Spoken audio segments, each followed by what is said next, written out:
Mr. Vice President, want to get right to it. The president talks about withdrawals just beginning in July 2011. But if the Afghan troops are not ready to take over, will he start withdrawing anyway? Look, we put together a strategy that's narrowed and focused, that our allies and our military and our civilian leadership thinks will work, and I'm assuming it's going to work. And the fact of the matter is, in July 2011, there'll be an awful lot of American troops there, and the only question is the gradual, how steep the slope will be to begin to withdraw. But let me ask you about this idea that we have a... I'm so sorry, I didn't mean to interrupt, but Senator John McCain and the Republicans, many others, have been saying to set a targeted beginning of withdrawal date at all only emboldens enemies and dispirits allies. Does it?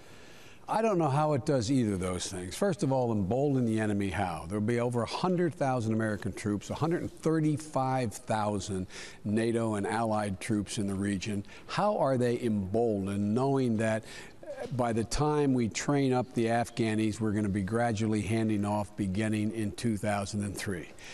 This idea that somehow they're going to lay low and all of a sudden come racing back when we only have 98,000 troops there, it's just not logical to me.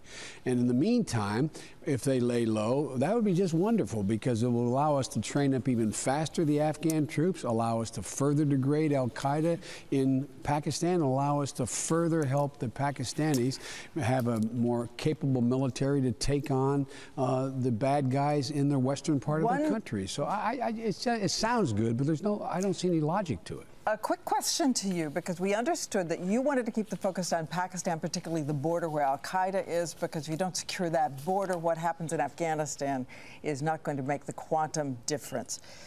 Did you lose the argument with the president, and is 30,000 a good number in your view?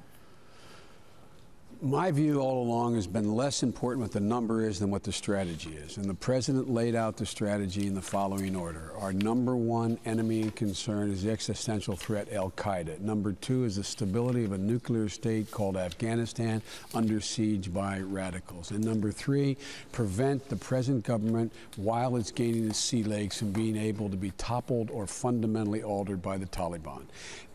All three of those things are in place. The president's got the priorities right.